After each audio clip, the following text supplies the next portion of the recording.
is Carson Palmer here on the Rich Eisen Show. How are you doing, Carson? Rich, I'm doing great. Great to talk to you, man. Good to talk to you, too. So when you were going through your rehab, what was keeping you going, Carson, every single day, going through that rehab of your knee? This season, just visualizing this season and the team we have, and just looking forward to having another opportunity to play the game again. And so the first two games, how would you term your first two games coming back? How would you rate it? It's been a good start. It's been a good start. We got to open up at home in our stadium, which is always kind of cushy and nice and feels good. Then we went on the road into a tough atmosphere in Chicago, and now we're back home with a huge division game against a team that's reeling off of a big loss in Pittsburgh, or the 49ers coming into our place. So we're in a good spot. It's been good to get out of these two games healthy and get away with 2 wins, and now have a chance to come back home and play. Yeah, and you had your first games with 3 or more touchdown passes in a row since 2006, and Larry Fitzgerald with his first 3-touchdown game in the regular season of his career. What sort of rhythm do you find yourself in with number 11, Carson? It's been really good. We had a great training camp. I think he's really, really comfortable for the first time in this system. I'm as comfortable as I've ever been within this system. It's not. He knows that it's not going to be a 3-touchdown week in and week out for him. There's definitely an opportunity there for him, but with this offense, the ball can really go anywhere. There's a lot of guys that have big nights, just kind of depending on the game plan and what kind of defense schemes we're seeing. But it's just great to get Larry off to such a hot start and to see him play the way he's been playing, because it's impressive in the pass game, but what he's doing in the run game, what he's helping our running backs do, going in blocking linebackers, blocking defensive linemen, just covering up safeties, and it's been great for us to see, and for these young guys to see a true vet come in and just do what's asked of them and do it at a very, very high level. Carson Palmer joining me here on the Rich Eisen Show, and you say the ball can go to anybody, and the neat thing, too, about this offense is it can go any place at any time, because it appears that your coach has very little conscience at all when calling up, dialing some of these plays. How much fun is it to play for Bruce Arians, Carson? It's a blast. It's a ton of fun, but it's also nerve-wracking because, just because the play is called, you still got to make the right decision.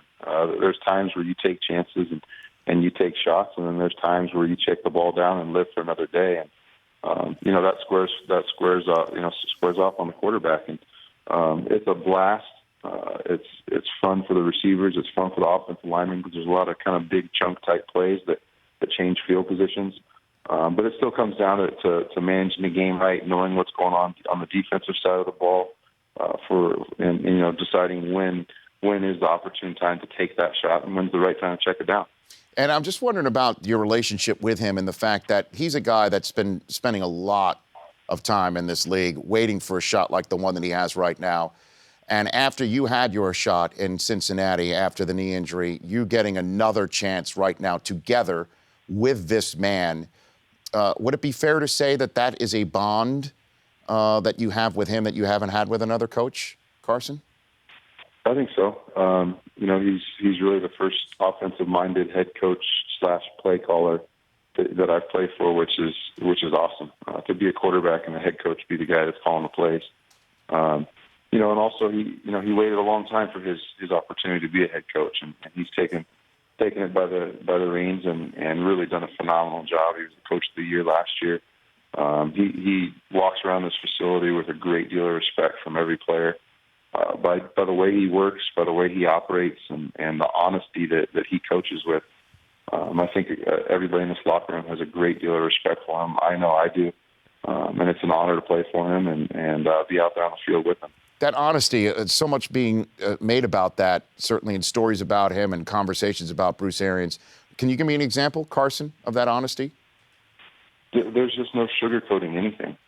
Whether you're Larry Fitzgerald or a walk-on rookie, I mean, he does it every day in practice. If you get a bad look from the scout team, or you loaf as a scout team player, he'll tell you on the spot that he'll cut you the next rep he sees you loaf. And I've seen him do it. And he doesn't just say things. He doesn't, just kind of, as parents, when you tell your kids something and then you don't follow through with it, they realize that you're just saying things. And as a head coach, if he says something, he will follow through with it. And that honesty and that genuineness that, if you step out of line or you make a mistake, that he's looking for a replacement and he'll find one. It keeps you on your toes. It makes a locker room full of professionals and guys that take their job very seriously. Carson Palmer joining me here on the Rich Eisen Show. How did your kids and your family help you in your comeback from the ACL, Carson? It was just nice to come home to after the long days that you spend in, rehabbing and working and doing all the things you do, and then you come home with a certain mindset, and your mind is still on football and all the training you're doing. Then you come home and see a 4-year-old that's all excited because she got home from school and she drew a picture of the sun or whatever it is. It just gives you a chance to kind of unwind and get off of football and realize what's so important in life and what's so enjoyable. Is it true she touched your scar on your knee? Is that a true story, Carson? That she? Oh yeah, yeah. She massages it for me every once in a while. She thinks she's helping. She thinks she's a doctor because she has a little. Was it Dr. McPhee or whatever? No, Doc McStuffins, Carson. McStuffins. Yeah, you know, Rich. So yeah, I mean, she thinks she's a doctor sometimes, and she thinks she really healed my knee on herself, which I love that she believes. Yeah, I mean, it's time for a checkup, I think, is the song, the way it goes, Carson. You and I have both heard that song way too many times. Oh, yes, we have. And I don't want to get into the Frozen soundtrack while we're on that subject. No, please don't. I will let that go. Carson Palmer joining me here on the Rich Eisen Show. And another thing that struck me, and it was a great piece that Andrea Kramer did with you, a conversation on NFL Game Day morning this Sunday while you were prepping for your Bears, your game in Chicago, was how you sort of got upset the last time you went through this by not earning or getting what you thought was the Comeback Player of the Year award. Is that something that you're still upset about the last time, and you're using as motivation this time around?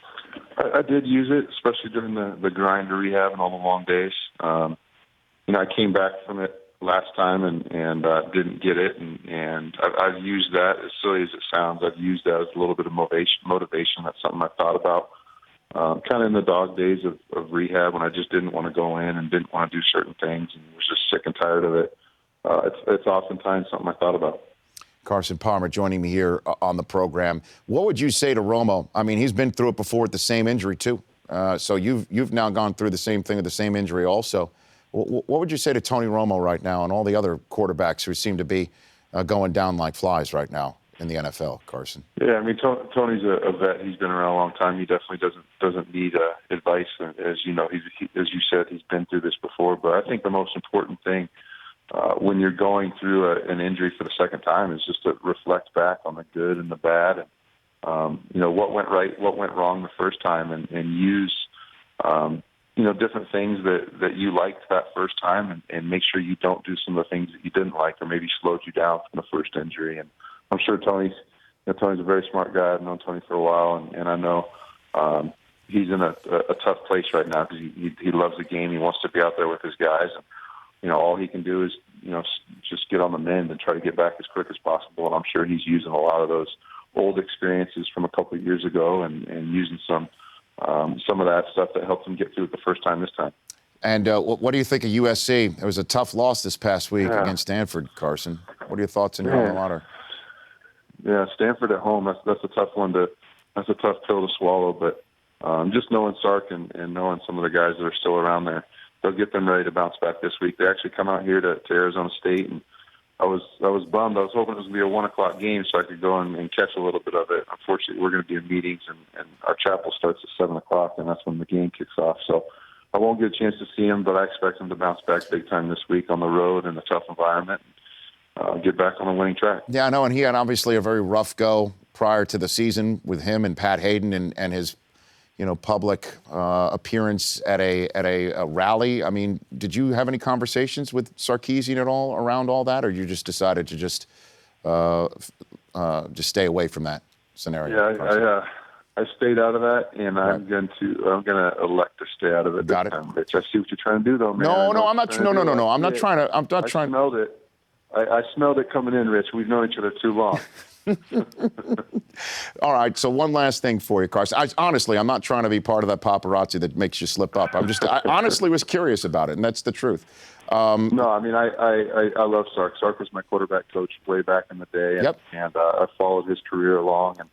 And he made a mistake. He's paid the price. He came out and did the right thing after it, and he's moved on, and I'm sure everybody else has moved on. My last thing for you. Last year, Bruce Arians was flat out said, "Super Bowl's in our house. Let's be the first team to play in our house." Has he come out and said the word Super Bowl this year to your team at all? Oh yeah, he talks about it all the time.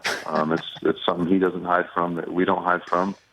But it's not something we talk about and over talk about. The main thing that you hear from Bruce so consistently and every single day and every week and after every win or after every loss is we take it as a process. It's a one day at a time process. We don't look forward to the next team.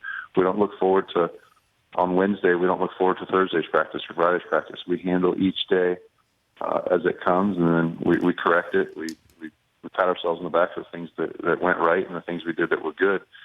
We correct the things that went wrong, and then we move on to the next day. And that is his motto day in and day out. Well, Carson, as a quarterback, leading your team with Super Bowl aspirations, and then you got Doc McStuffins and things like that at home. I really appreciate you taking the time out of downtime just to call in and chat. I appreciate it. Thank you, Rich. Always good to catch up, man. You bet. Have a good one. You bet. That's Carson Palmer of the Arizona Cardinals joining me here on the program. The Rich Eisen Show, weekdays at noon Eastern. Audience.